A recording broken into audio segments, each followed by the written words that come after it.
dialogue. Pause. You know, a dream is like a river, ever changing as it flows. And a dreamer's just a vessel that must follow where it goes. Trying to learn from what's behind and never knowing what's in store makes each day a constant battle just to stay between the shore. Hello, ladies and gentlemen. I am Maxwell Ivy, known around the world as the Blind Blogger, and this is another episode of What's Your Excuse, where I help people overcome their excuses by bringing y'all interviews with people who have overcome adversity or thrived in spite of difficult life circumstances, people who have struck out and started an unusual business and made a success of it, people who have real-world tested advice and suggestions that can help you accomplish your goals and dreams, and people who I personally find interesting, inspiring, or intriguing. And you can find the show at theblindblogger.net. You can also find it on Roku and Amazon streaming now by going to Knob TV, K-N-O-B as in boy. You can also find me by saying, Alexa, play What's Your Excuse, or Google, ask for What's Your Excuse, and again, theblindblogger.net. I also want to ask you to support my sponsor, Chip Edwards, who you can find at createmyvoice.com, or you can say, Alexa, play Create My Voice, or Google, talk to Create My Voice, and he will help you create a voice branding strategy that will allow you to protect your brand and make sure that you control your content online, as well as on these growing audiences that are getting contact through these wireless speakers. So definitely hope you will check him out at createmyvoice.com. And me personally, I offer a service where I help people get booked on podcasts and radio shows, or as well as one where I teach you to become the next Rockstar podcast guest, and you can find out about all of that at theblindblogger.net. So today, we have another interesting guest with us. Her name is Wynn Charles. She is a lady who has cerebral palsy. She works to help people with physical and mental disabilities to find their voice using the spoken and or written word. She is a coach helping people publish books, create blogs and podcasts, and she is also the host of Ask Wynn, and you can find her at askwynn.weebly.com. So Wynn, welcome to What's Your Excuse? Well, thank you for having me, Max. It's been, I've interviewed you twice on my podcast, twice, and I thought that it would be nice that you turn the tables on me. And so for those of you who are just getting to know me, I have a neurological disability called cerebral palsy, and I've had that for almost 33 years, and yeah, but that hasn't seemed to stop me. It's only stopped me from a day job only because I got laid off. I literally got laid off the moment the coronavirus happened. So now I'm a full-time content entrepreneur, and I have a lot of different irons in the fire, but right now I'm focusing on content and focusing on also multi-level marketing, which I am an independent consultant for Arbonne, but I primarily focus on content creation to help educate people about cerebral palsy. Okay, so what exactly is cerebral palsy, and is there a set type of experience with it, or is there a wide range of the way it affects people who have it? cerebral palsy is a lack of oxygen injury at birth. And no, cerebral palsy affects people, but affects people in different ways. I happen to have moderate to severe cerebral palsy. I need help 24/7. And so I know people personally that cannot speak, cannot walk. I know people personally that can walk, can talk, but I also know people that can walk but have heavy speech impediments as well. Okay, so there is a wide range of effects. Is there, what are the most common difficulties of somebody with cerebral palsy as far as communicating with the general public and, say, finding employment? Well, okay. Finding employment, yikes. That's a sole subject in itself. And one reason why I got laid off is because they didn't have a plan for the time we are sitting in now, which is coronavirus. And then they did not know what to do with me. They kept transferring me all around the kingdom come and putting me every which way. Finally, I got so sick of it that I just said I'm not returning in the fall. And so employment for people with disabilities is a tough one. I'm lucky that I can actually have the big network and actually have the uses of my vocational rehab out here in Colorado that I can gain employment. I can drop an employment in 2 seconds flat, gain another job. And I'm also obtaining a journalism degree. So at the same time of being a content creator / a multi-level marketing consultant for Audubon, I just feel that I'm lucky. Most people in my position are not so lucky. Most people in my position struggle, and the studies I have seen, I have actually studied this, and I have seen the studies they have done. They say most women with disability or most women with disabilities are impoverished, and that was a study done out of the University of Washington, Seattle, and the woman looked at women in banking, and most women with disabilities have to work harder than their male counterparts, and then most people with disabilities, those of us who are lucky enough to hold down jobs, are extremely lucky, but you have to adapt the environment to the employee, and most employers don't want to do that.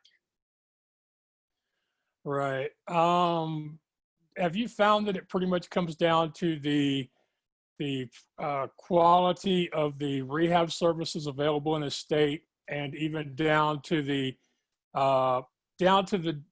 dedication of individual caseworkers that determines whether or not a disabled person finds work?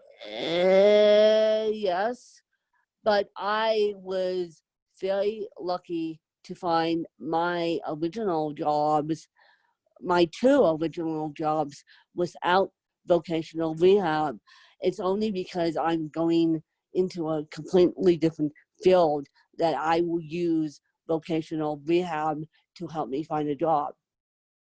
In 2022, when I get my journalism degree, it's only because I'm going into a completely different field. Other than that, I use my network like everyone else. You know, I find it interesting that you're getting a degree in journalism at the same time when most of the journalists are starting podcasts. Well, yeah, I'm actually getting a degree in journalism because I want to be a better rounded journalist. I want the baseline of printed knowledge, how to write an article, how to do it, even though I won't be using my journalism degree in a newsroom per se, although you never know. I will be using it more on a podcasting basis, but I still want the degree. You know, I think that your attitude about that is kind of a European approach, where here in the US, if a course or your major doesn't directly translate to the skills you need for the job or profession you're going into, people see it as a waste. But in a lot of other parts of the world, they see any education as beneficial and something that you may find a use for at some point down the road. So I Yes. think it's great you're Yes, taking that approach.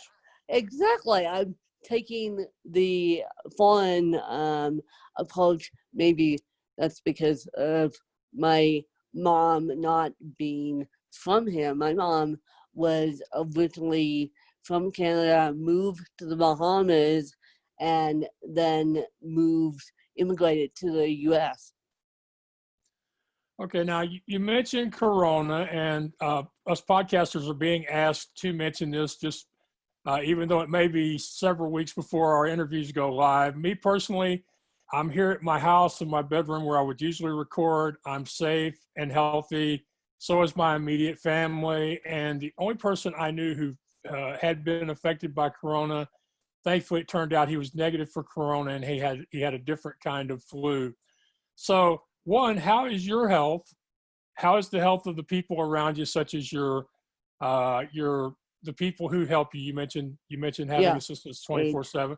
How is their health? And are there any special considerations for somebody with cerebral palsy dealing with something like Corona? Well, basically, the CDC here in the U.S. has put cerebral palsy on the top list.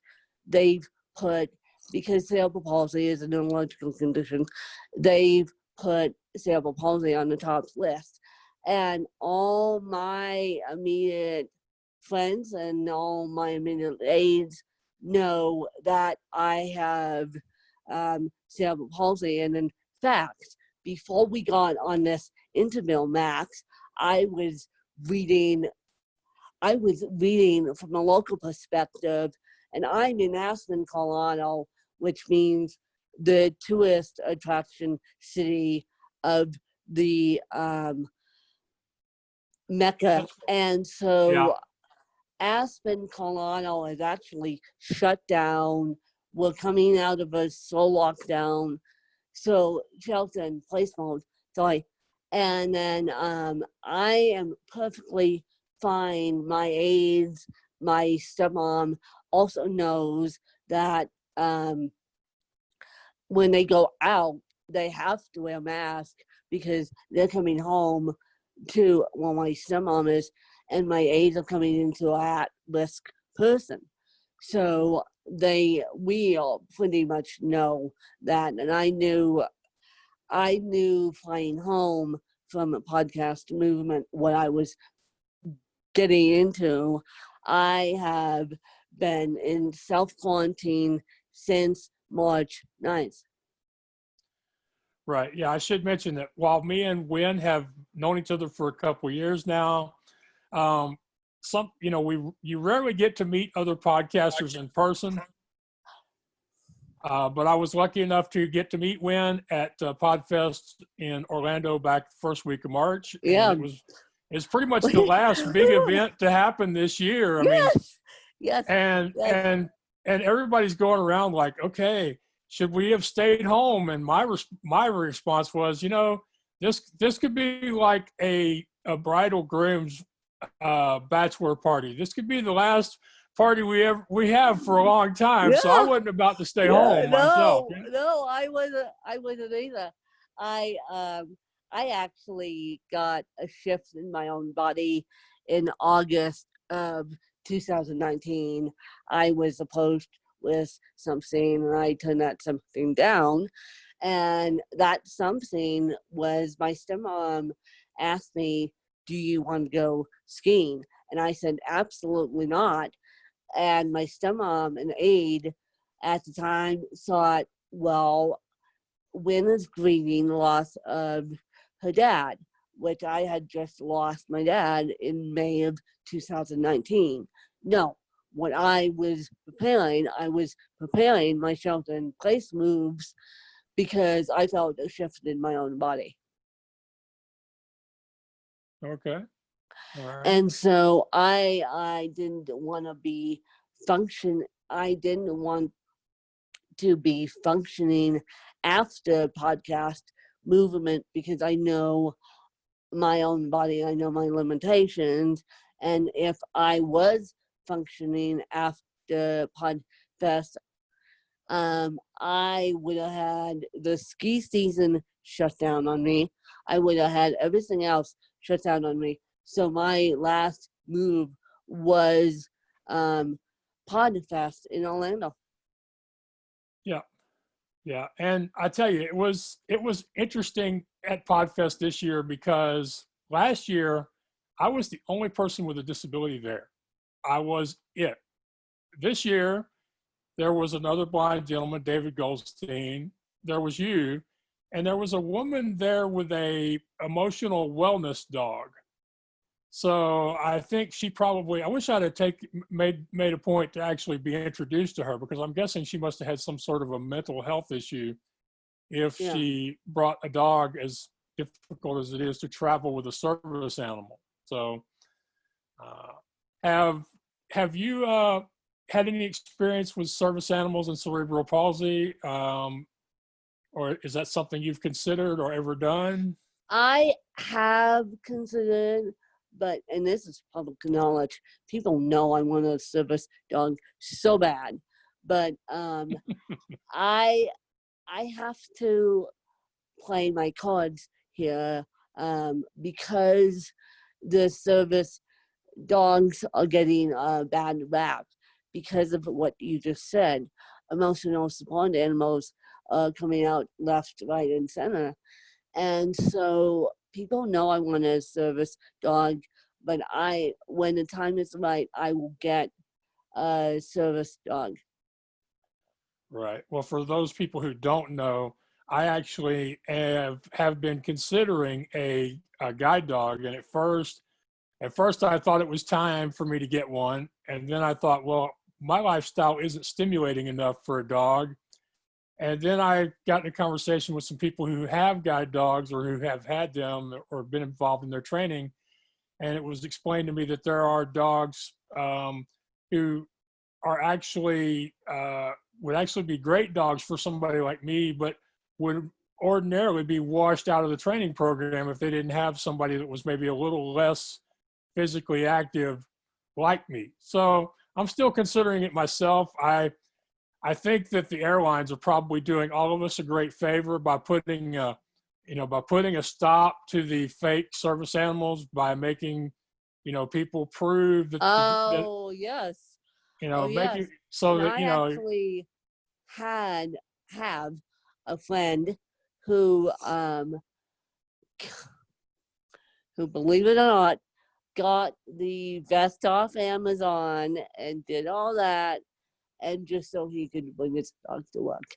And so I'm like, not for me, thank you very much. I have to play my cards correctly, and when the time is right, the time is right. Right, y'all. I'm speaking with Wynn Charles. She's a podcaster. She helps other people start blogs, podcasts, and publish their books. Her goal is to help people with physical and mental disabilities to find their voice, whether it be in print or the spoken word, or perhaps even in performance art. So really happy to have her, and you can find her at wincharles.weebly.com. So let's talk a little bit more about your podcast. It's called Win Charles. I know you have 2 other podcasts, but let's, as you said, let's focus on the big one.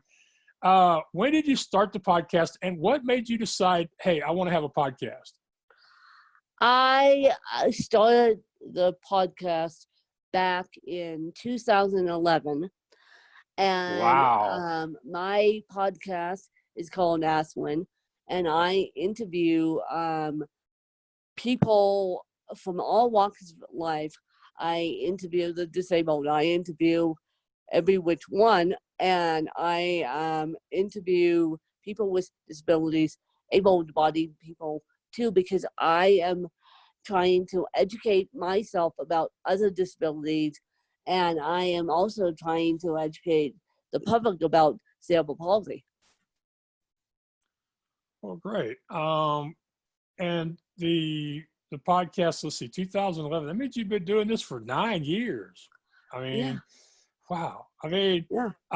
just to share a statistic I learned 2 years ago at Podfest, my first one. If somebody starts a podcast and they get to their 9th episode, they record more than 8 episodes, they're in the top 11% of the world's population of people who have podcasts, because a lot of people start, but they say about the time you get to 6, 7, 8 episodes, it starts to become work, so, and people quit. So you should be congratulated for 9 years. Yeah. What have been some of your biggest challenges, and how did you solve those problems in being a podcaster? Well, I first of all got an assistant, and my assistant, who happens to have CP, who happens to be my best friend, and my assistant, I said, when we were starting this project out, I said, hey, do you want to do a project with me? Didn't tell her what it was.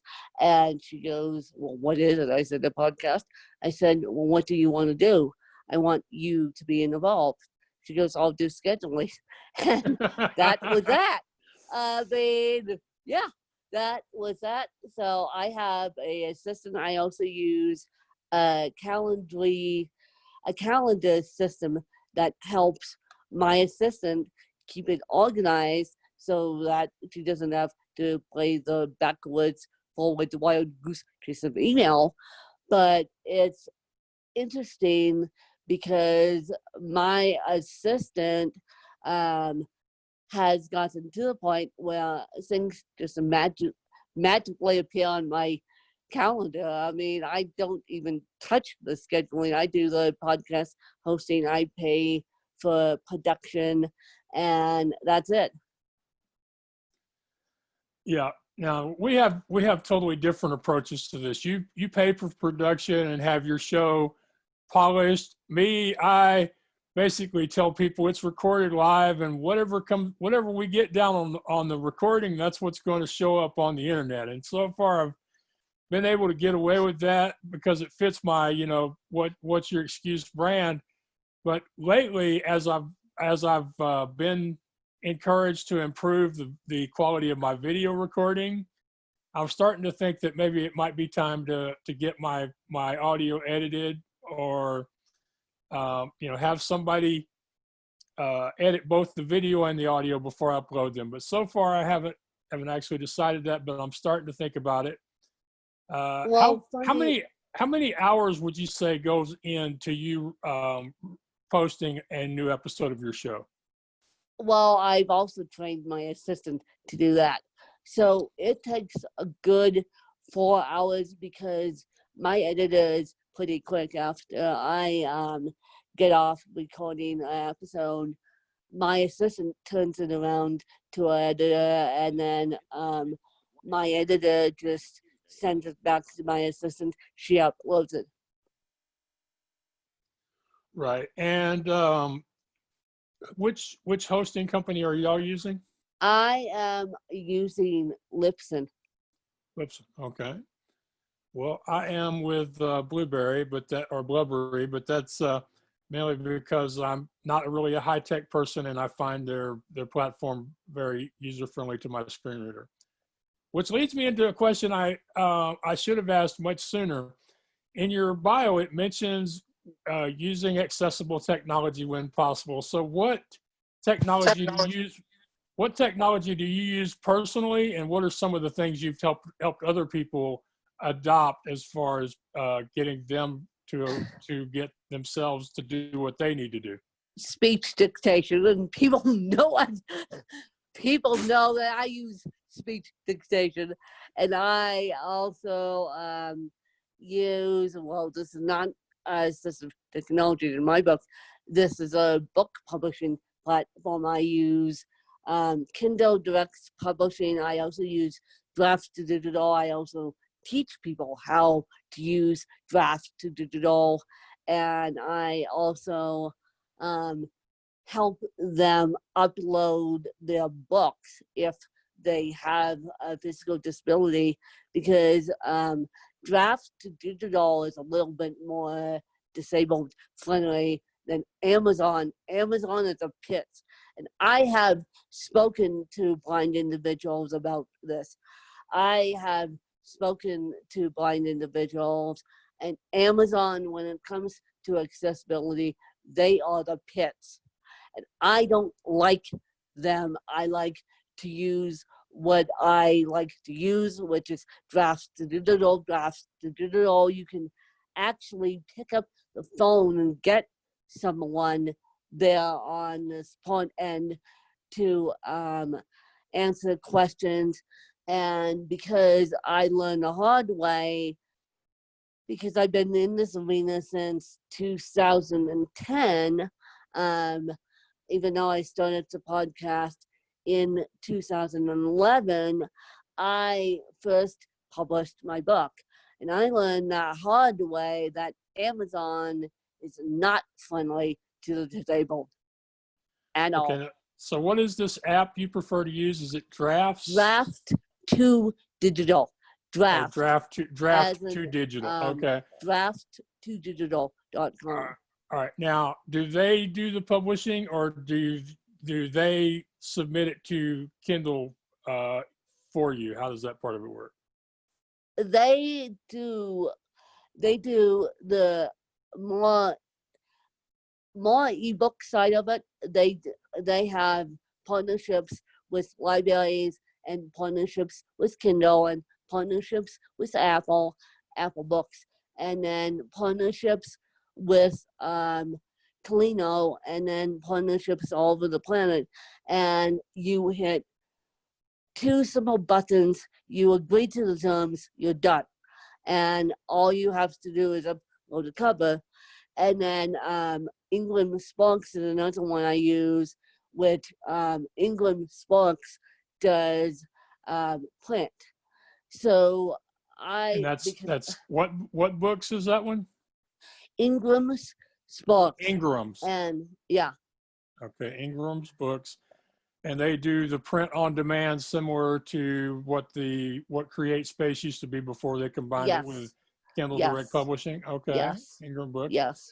All right. Now, are you allowed to publish the same book to Amazon and to Draft to Digital? Yes, you're allowed to publish the same book. You're allowed to publish the same book in England. Sparks actually has a ebook platform as well, but I use them more for print copies than I do ebooks. But I also do and depending on the length of the book, 180 pages, you can also use Draft to Digital. Draft to Digital now has a partnership with Amazon, where Draft to Digital will do the print books as well. Okay. Well, let's see, with Draft to Digital and then Amazon, do you think Draft to Digital and KDP, which is Kindle Direct Publishing, do you think that no, that wasn't the question I wanted to ask. A friend of mine uses a platform called Lulu, and he says that one of the advantages to using that platform is that not everybody knows about it yet.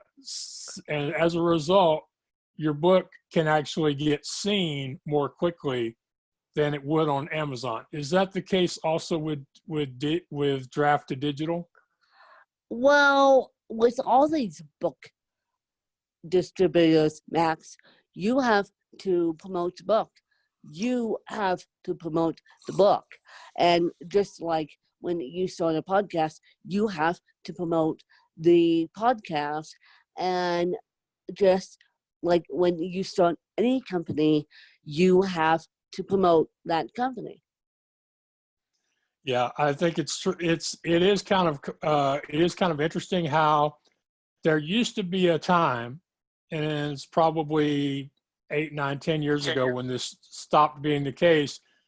There used to be a time that if you could get a traditional publisher to accept your work, that they would do all the publicity and promotion for your book. But nowadays, whether you self-publish or vanity publish or use a traditional publisher, you have to do the promotion because, in fact, very few traditional publishers will take a book anymore without first looking at your platforms, your networks. They want to see if you can help them promote before they'll consider publishing your book. Yeah. So, Exactly. So Lulu's, Amazon, Kindle Direct Publishing, Draft to Digital, England Sparks, you as the individual have to promote the book. Yeah, I think you could have said that 5 or 10 more times just because it's that important, and it's that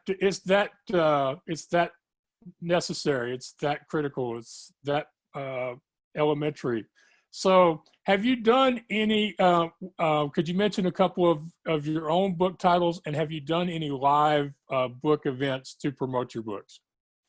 I have, and I loved it.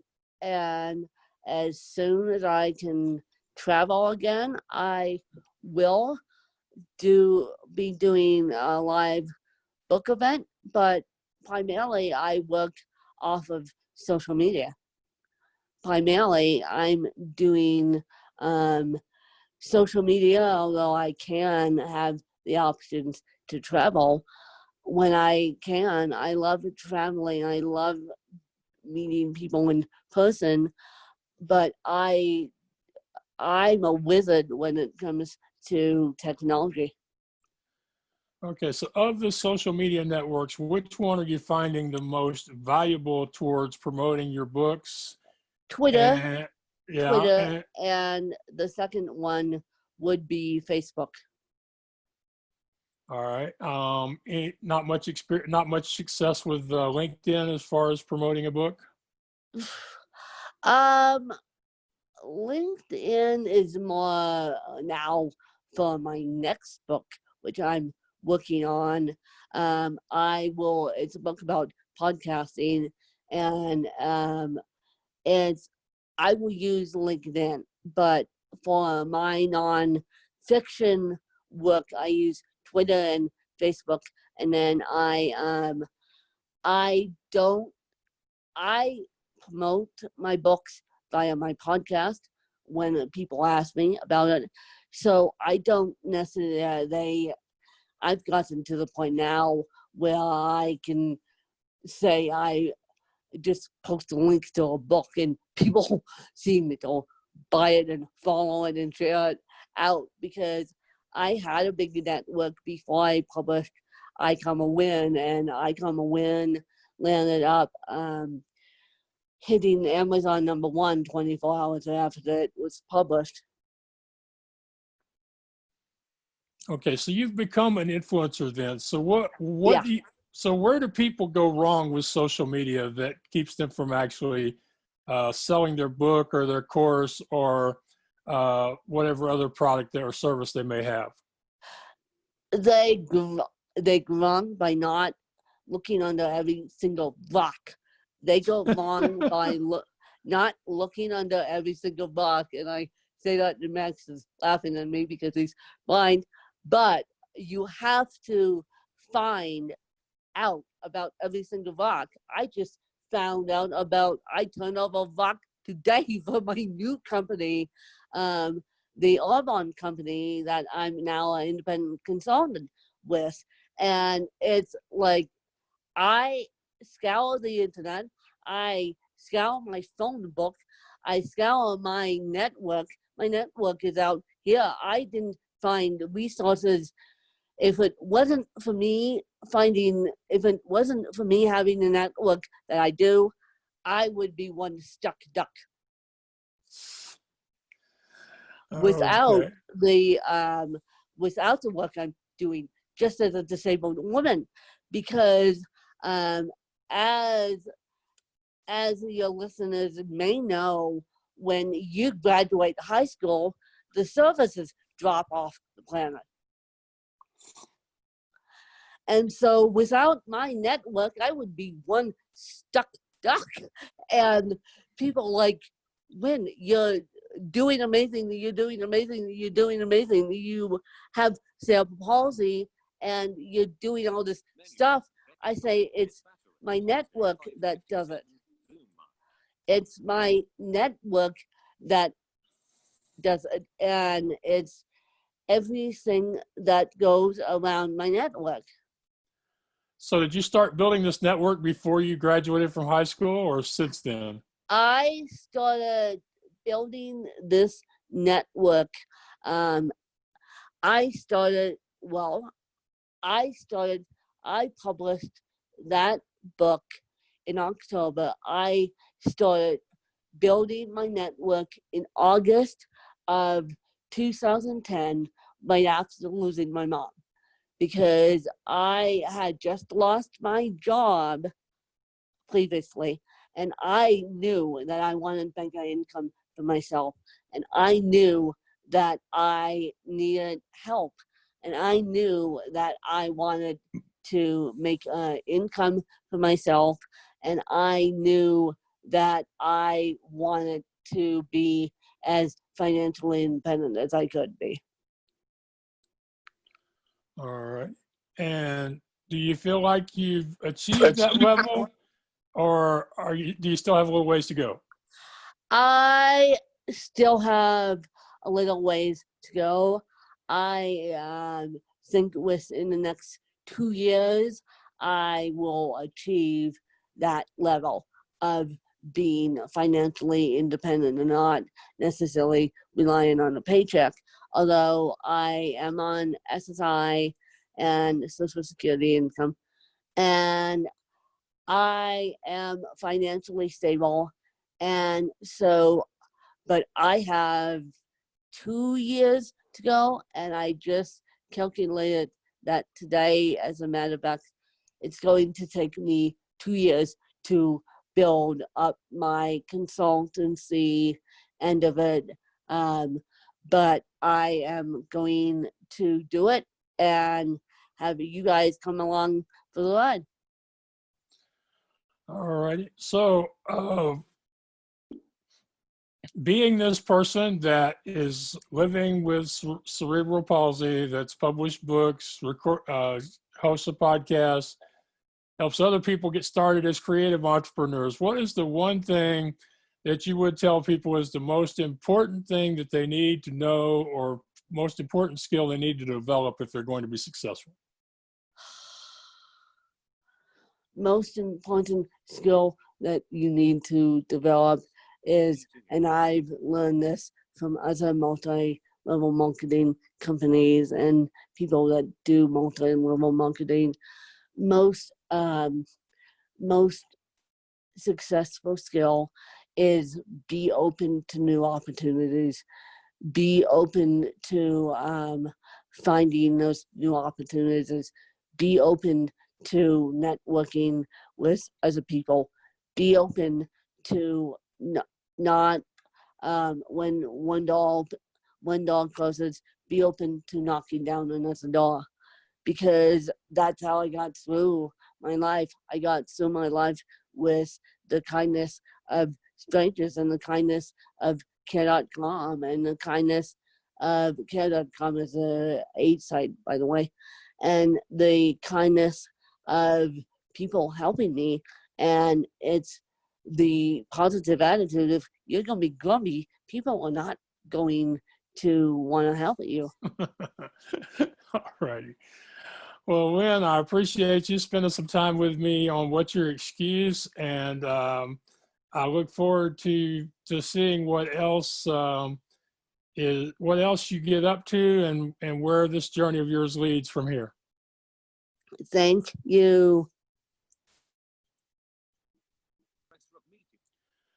Okay, we had another great interview here on What's Your Excuse, this time with Wynn Charles of Ask Wynn. You can find her at askwyn.weebly.com.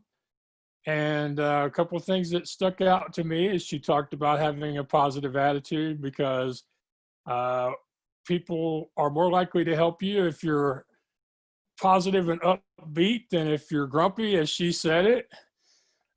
She said, don't be afraid to ask for help. And it sounded like she said, though, that, people should let us as people with disabilities try on our own before they offer to help.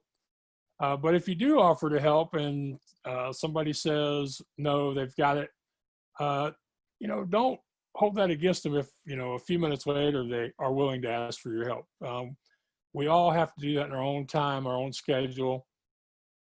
I think it's interesting. She talked about being determined and building a network, that she's been building her online community for 10 years. And I think that's important, because I think far too many people want to build that network. Like yesterday, they friend people on Facebook, they follow people on Twitter, they send out connection requests on LinkedIn. They're trying to grow that network, grow, but all they're doing is creating numbers and not creating real connections or real network. So I think the fact that she started 10 years ago, and then a couple years ago when she published her first book, the network was there to support her book. And I'm looking forward to seeing her next book when it goes out there. And I'm also planning on trying to learn from her in promoting my next book, which I don't have a title for it yet. I think it's going to be called The Blind Bloggers Speaking and Book Signing Adventure, or The Blind Bloggers Continuing Adventures First Book Promo Tour, or something along those lines. We're still, me and Lorraine at wordingwell.com, we're still working on that. But it's going to be about my trip to Philadelphia to do my first public speaking, to Buffalo, New York, where I did my first book signing, and then a few other places along the way before I came back home that summer. The trip has some great experiences in it where I had to overcome canceled events, delayed trains, money shortages, but I also made some great new friends and had some wonderful new experiences, both big and small. And looking forward to sharing all that with y'all in my next book, which hopefully will be out the end of April or the 1st of May. If you want to find out more and be kept up to date, go to theblindblogger.net and sign up to my email list. I do hope y'all will support my sponsor, Chip Edwards at createmyvoice.com. It is vital that you claim your invocation, which is the words people will use to ask for you and your content on Alexa and Google. If you don't do it, somebody else will. And then one of two things will happen. Either people will accidentally go to somebody else thinking they are you and receiving their content, which may even be harmful to your audience and your reputation, or you will have to pick a different name for people to call, for people to ask for on these wireless speakers, and a name that won't be as easy to say or as perfect for you and your brand as what you would have chosen. So reach out to Chip. Definitely claim your invocation name. Even if you aren't going to use it, even if you don't see the value of it right this minute, the longer we go, the more difficult it's going to be to fix this if you don't take care of it now. So reach out to Chip, get on a call with him, find out more about voice branding, and take advantage of his experience in this area. That's at createmyvoice.com, or you can say, Alexa, play Create My Voice, or you can say, Google, talk to Create My Voice. And I appreciate y'all continuing to support my podcast by watching and listening and sharing. I appreciate your encouragement, because if I didn't know that y'all were paying attention, that y'all were depending on me for that next podcast interview, it wouldn't be near as easy to keep doing this. This is hard. It's hard work to put out content every week, to schedule the interviews, to think about the questions to ask, to have these conversations. I enjoy it. I love the heck out of it. It's fun, but it's still hard work. Nothing says something can't be both. And so without y'all's interest, support, encouragement, I couldn't keep doing it. And so I want you to know that, and I appreciate you. And until next time, y'all take care out there. I am Maxwell Ivy, the blind blogger, and this has been What's Your Excuse? Too many times we stand aside and let the water slip away. To what we've put off to tomorrow has finally come today. So don't stand upon the shoreline and say you're satisfied. Choose to chance the rapids and dare to dance the tide.